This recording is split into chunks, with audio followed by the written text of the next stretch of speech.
Welcome back to another episode of Bite-Sized Media Making with CME. Have you ever been ready to export your video, but you want to make sure that you have an export for each of the different dimensions for the platforms that you're going to post? I'll teach you a really quick way to switch those dimensions really easily, and then a few tips on how to make sure that the video stays crisp and clean, even through those dimension shifts. Let's get into it.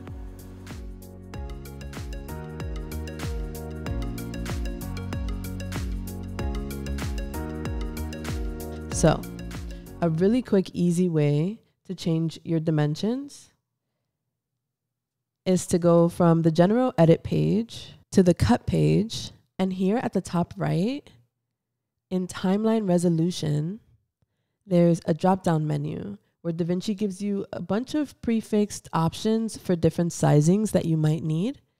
There's also a custom, so you can change the dimensions yourself. And you can also go to File, Project Settings, and change those dimensions to your manual custom here as well. So those are a couple ways you can change your dimension shifts. Now, once you see your video has shifted, it is important to remember that there's still some editing that needs to be done. It'll be minor, but you do want to go back and make sure that all your lettering is in the right place and that your video fits in the way that you want.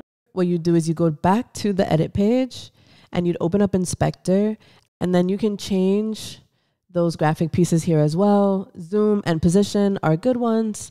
A pro tip is that also if you go down here to the bottom, retime and scaling, and you go to scaling, you can choose from a bunch of different options and it'll scale the video for the new dimensions that you have. You will likely still have to adjust your zoom and positioning, but it's a really, really good fill using the interface itself. And just make sure that the video fits and it looks good.